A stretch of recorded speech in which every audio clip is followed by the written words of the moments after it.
It's time for another professional match of StarCraft 2, and what I got for you today is an extremely high-level Protoss versus Terran. Spawning in the bottom left corner of Defender's Landing Alley, playing with the yellow Protoss pieces, we have none other than Stats. And his opponent spawning in the cross position and playing in red, we have none other than the Terran player known by the nickname of INnoVation.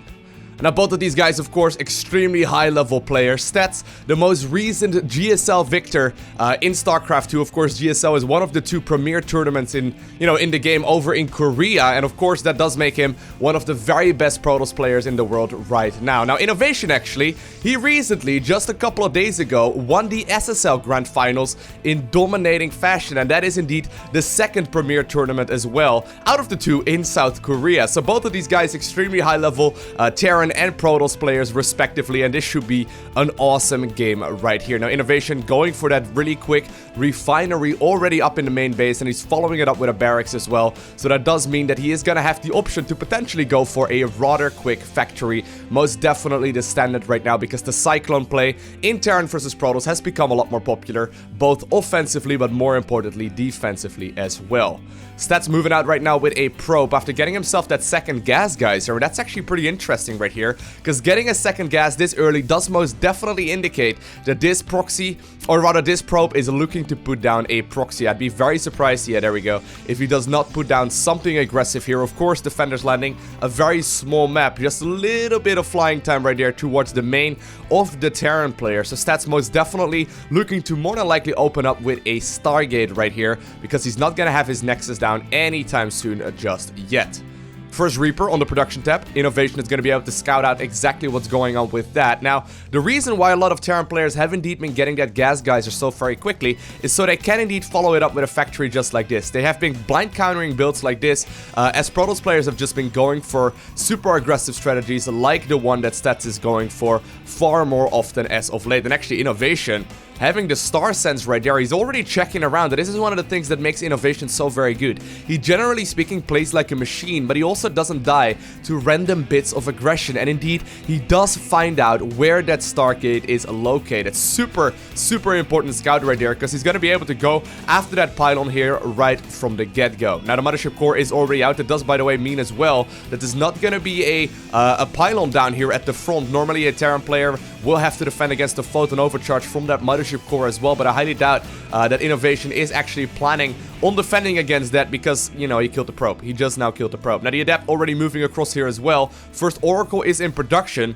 The Reaper is still going after that pylon, but I think with the mothership core sneaking in and the photon overcharge being activated, he will be able to shut that down and secure the advancement right there of that Oracle in just a matter of seconds. Now, there's not a whole lot of, a whole lot to defend out just yet. I mean, that Oracle will shortly come out, right? But by the time that that is available, there will be a handful of Marines. There's already a Cyclone out as well, plus a missile turret. So completely hard countered here by INnoVation. I mean, you can really clearly see that he was expecting something fishy right here on this map from the Protoss player. Of course, this map is absolutely tiny, so you need to make sure that you're defending properly here as well. But with that lock-on right away, Stats will indeed fly that Oracle out of there, because he knows he's not going to be able to get a whole lot of damage there just yet. Maybe he can come back in just a little bit and potentially do a bit more damage, but I mean, yeah, the Cyclone sort of tickles away at the anti-air, I guess, but it's still plenty to deflect the Oracle here for the time being. Now, in the meantime, on the other end of the map, Stats has indeed secured himself that Netro as well. A little bit later than he probably wanted to, but all things considered, he's most definitely not in a terrible position. I mean, he basically built up that one base economy, and then he expanded towards the secondary base as well. It's a little bit slower as far as economy goes against the Terran player. You can see right now, income-wise, Terran will be a little bit ahead, as well as, of course, supply-wise. But all things considered, he's definitely not in a terrible position. He's got a lot more tech here as well. He's actually continuously producing out of this Stargate, and that's sort of like a new school thing. We see a lot more Oracle play, but also a lot more Phoenix play as of late, of course, in the Terran versus Protoss matchup. It's great. Phoenixes and Adepts are probably the standard mid-game composition, although I've seen Stats play a lot more Stalker heavy as of late as well, so we'll see. Is he going for a Twilight Council just yet? I don't see it going down, but I expect it to be up and running here in just a couple of seconds. On the Terran end of things, I mean, I wouldn't be surprised if he's just gonna play his good old Terran versus Protoss style that is all about actually a little bit of an engagement over here, but it's all about the Marine Marauder medevac composition. There was indeed apparently a stasis ward available there, one of those things that has it has become a lot more popular over the last few weeks in particular, but INnoVation will indeed spot that play may very well be available here for the Protoss player, and while those Cyclones were not available to fight for just a couple of seconds, they're back in the battle, and indeed the aggression on the other end of the map has been cleaned up. Now, so far, we got a pretty decent army. The question is there going to be enough available here for stats to defend against this? He does have that Mothership Core, as well as 3 pylons here available to hit those photon overcharges, and I think he's gonna need it because this army is looking rather menacing. Of course, you can micro back and forth between Stalkers and Marines for a very long amount of time. Beautiful control so far, actually, by stats, really slowing down his opponent and actually going for that time warp there, really trying to make sure that his opponent does not engage properly here just yet. Twilight Council finally on the production tab here as well, and I think that he may just be able to deflect this with just a handful of Stalkers. This is one of those engagements that you can easily lose as a Protoss player. This is a very, very slippery slope. The Marines as well as the Cyclones are great against taking down a handful of Stalkers, but so far it looks like the Stalkers will be enough and photon overcharge wasn't even necessary. More and more Marines and Marauders are walking on the battlefield right now as well. We see that reactor going down on that starport, so he will be able to start double producing those medevacs as well as the, the Liberators and, basically all of the Stargate units here from the Terran player. Very, very short. He does need to be careful though. Oof, I thought for a second he was going to fly over all of those Marines, but it turns out he responded just barely in time. Probably trying to go for that Viking there as well with those Phoenixes. Of course, they can move and shoot at the same time, so they do a whole lot of damage. And so far, it looks like we are setting up for a bit of a macro game. That third Nexus has been taken right now for stats. Is there already a third command center down? It looks like there is not just yet. So while INnoVation was quite a bit faster on that secondary base, he's not gonna have his third anytime soon just yet. And it does mean that he's planning to go for a big aggressive push here in just a little bit. Maybe with +1 attack finishing up, or with that combat shield research being finished. And actually, he's only just now starting up Stimpack. That is actually rather late here as well, so I think he may not be able to do a whole lot just yet. I mean, he's probably just going to try and secure himself a third base as well, but holding on to the Protoss' aggression, because so far he's not going to be able to really deal a whole lot of damage just yet. And actually, I did not catch that he went for such a late Stimpack, so that does mean that he's going to be in quite a bit of trouble. And a nice little bit of Oracle Harass here, trying to do whatever damage he can. Managed to kill a couple of those Marines, and I think a single Marauder right there as well. Tried going after the Widow Mines, but that was not quite going to be the case. Now, of course, even without Stimpack, right, you can still get aggressive. It's just so much more difficult to get the damage done. In particular, if you are fighting against Stalkers with Blink, there's no way you can easily outrun them right here. And already with that Immortal follow-up as well, they are going to be great, of course, against those Marauders. But it looks like we may very well have a bit of aggression once again. Nice little bit of control right there by Stats, actually trying to bait his opponent inside of that range right there of the Stasis Ward, trying to make sure that INnoVation, oh, he actually sees it. He actually sees it. That is a huge, huge, huge scout right there. It's just a little shimmer, right? But if you do not spot that Stasis Ward is right there and your opponent is trying to bait you in it, that can be the end of your army right then and there. Beautiful scout there by INnoVation, and really nice baiting as well by Stats. Really trying so desperately to walk his Stalkers right over there, right? And then dealing a bit of damage as well to the remainder of the army. Now, in the meantime, there was indeed a Widow Mine drop right here in the natural as well as in the main base. Looks like a couple of probes do end up falling there. He's gonna need a revelation or any kind of scout here in the main as well to spot this this Widow Mine, because so far he's not actually killed that Widow Mine just yet. That may become a little bit of an issue. He's once again running the probes though, and look at these players, right? This is such a high level game.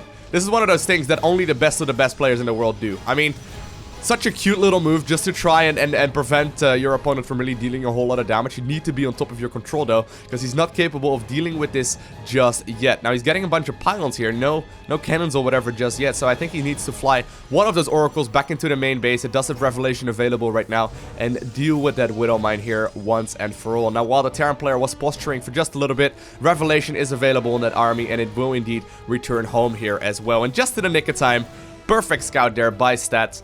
He will be able to get that observer out and get rid of that Widow Mine. Scouting factory. I guess he doesn't need it anymore for the remainder of this game. No additional Stargates, or starports rather, here anytime soon, as the second one is now going down as well. And INnoVation, I mean, since we're going into a bit of a later game scenario right now, he's really gonna ramp up that Liberator production, and that is one of the strongest, of course, one of the strongest buildings in the late game, because having, or one of the strongest units rather in the late game, excuse me, he's gonna have quite a few of those available, and he can indeed zone that Protoss army away quite easily. Most of that Stargate army is indeed still available, but it's not being increased right now in numbers, and it does mean that Protoss will have to deal with these, you know, these starport units primarily with his Blink Stalkers. We do see the second robotics facility go down right now, as well as the robotics base, so he may be able to go for either Colossi or, of course, the Disruptor as well, although it seems like most Protoss players have been favoring the Colossi as of late once again. Where it wasn't in the meta for such a long amount of time. But so far, this is turning out to be a pretty straightforward and even game. I mean, INnoVation slightly ahead when it comes to the supply count right there, but he's still very, very scared of this Protoss army. It is well upgraded. The extended thermal lance is now also being researched, and 2 Colossi are being produced at the same time, as well as a 4th Nexus. So Stats posturing out here on the map. He's most definitely not planning to get aggressive anytime soon. Now, there is a single Marine scouting right there on the right-hand side, but he's not really looking to get aggressive. He's just trying to prevent his opponent from scouting that fort base and getting aggressive himself. Beautiful force fields, actually, preventing that Terran army from really advancing onwards. He's gonna have to get out of there, though. Couple of those Stalkers do end up paying for that with their lives. Those Liberators dealing an awful lot of damage. Couple of Zealots, however, trying to make their way towards that third base now that he knows that the Terran player is out on the map. And the question is, will there be enough here to defend against his aggression? I think there will be more than enough, as the reinforcements are already arriving towards that third base location. Once again, beautiful force fields going down. Terran trying to advance, slow pushing with those Liberator anti-ground modes. Revelation does go down there, and it looks like the Marines and Marauders that were reinforcing this army have indeed cleaned up the handful of Zealots that were trying to push there. But look at this. The Liberators are starting to slow push, and this is so very tricky for a Protoss player to deal with. He's trying to back the Protoss into a corner right now, trying to prevent them from really dealing a whole lot of damage. And while the Photon Overcharge will be a pain here for just a little while, once it runs out, the energy on that Mothership core, of course, will come back, but only over the course of a couple of minutes. Needs to be very careful right now as well with those Colossi reinforcements. More and more Zealots will be joining this fight as well. And the question is the Micro good enough right now from the Protoss player? Because this Terran is not stopping anytime soon. Huge engagement going down right now. Blink Stalkers moving forward right there on top of all of those Liberators, trying to shoot them down before they can kill the majority of this Protoss army. And the question is this going to be in time? It looks like there's just barely enough Liberators to deal with the majority of this army. Marines and Marauders are trying to advance onwards right now on all of these Colossi. Most of them will end up falling, but I think that the reinforcing Stalkers will just barely be enough to clean this engagement up, and somehow, some way, Stats managed to defend that with a 4th base intact. Super close engagement right there. That could have gone either way. Really decisive target firing on those Liberators, or rather with those Stalkers on the Liberators, really just barely saved the day there, but at what cost? I mean, is it going to be worth it here for Stats? He's once again producing 2 Colossi at a time, right? But really, the Terran army is much more, I guess I want to say, much more like replaceable, right? Whereas Protoss usually wants to focus on these high quality units, Terran can of course just simply make Marines, Marauders, and Medevacs, and they are all very, very quick to produce. Now 2-2, finally just about to finish up here as well for INnoVation. That may trigger him to go for a bit more pressure once again, once that upgrade is indeed done. But for the first time in this game, Stats has managed to even up the supply counts here quite well, and he's actually looking extremely solid. Of course, right when I say that, INnoVation adds on like an additional 10 supply right there. That's just a caster curse. That happens every single time you make a claim like that. But regardless, a couple of Liberators are now moving to the bottom right corner here of the map. Protoss has absolutely no idea about that just yet. Looks like Stats may even be taking a 5th base here very, very shortly, which I actually quite like. There we go. 5th Nexus going down now as well. And we are heading to the late game. A Liberator, or rather a Disruptor, now also being added on. But at the same time, we see the switch into Vikings here for INnoVation. And I like this one a lot. INnoVation has been playing this extremely smartly. While he has not been able to close out the game just yet, we all know how much of a machine this guy is, right? And he's been in control of most of this game quite dominantly, actually. He's been able to not take any damage here whatsoever. Did any SCVs end up falling? Well, a couple of them did end up going down to all the little bits and pieces here and there. But once again, it looks like he may be looking to get aggressive. +3 attack has indeed started right now as well in that engineering bay. I think that very shortly he's going to get the +3 armor here as well. But once more, we see this massive amount of Terran army moving onwards. Actually, oh, the Disruptor! A beautiful move there, putting that Disruptor in a place where the Protoss player knew that the Terran wasn't gonna look, and with a huge hit there, a part of that army immediately got shut down. Brilliant move. Of course, these Vikings, though, are gonna go after these Colossi. They only need a couple of volleys each to try and deal the damage here. Stalkers blinking backwards, trying to not fight within that anti-ground mode of the Liberators. But as soon as the Stalkers are indeed moving forward, the Colossi moves back, and the Marines and the Marauders move forward as well. It's such a tricky little play. It's almost like playing chess. I mean, very much so. It's all about that back and forth action, right? And very much so do both players need to be on top of their control. Because if they're not, they know they will lose this game in just a matter of seconds. And this is really the pinnacle of Terran versus Protoss right now at the highest level of play. I hope it's clear how much micro these guys are putting into these engagements and how many risks they're taking using the expansions right now as well. They're really pushing the boundaries right now of Terran versus Protoss. And look at this. Once again, we see a massive engagement. Is this going to be enough? I think that INnoVation may somehow, some way have macroed out a large enough army here to overwhelm the Protoss forces. And while he's not able to quite kill the rest of this army just yet, the amount of stuff, just sheer amount of stuff that's available right now for the Terran player will indeed force the Protoss to evacuate on out of here. He's desperately trying to hold on. The probes are currently hanging out at that assimilator here as well, but I wonder, is it going to be enough? INnoVation moving up the ramp right now as well, trying to go after that 5th mining base here from the Protoss player. Of course, there's a ton of reinforcements as well. A couple of Zealots made their way towards the left-hand side of the map, but I think that the main engagement is most definitely located over here. So many units do end up falling here for both sides, but INnoVation eventually manages to overpower his opponent in a extremely close game, just barely out-positioning his opponent right there for a little while.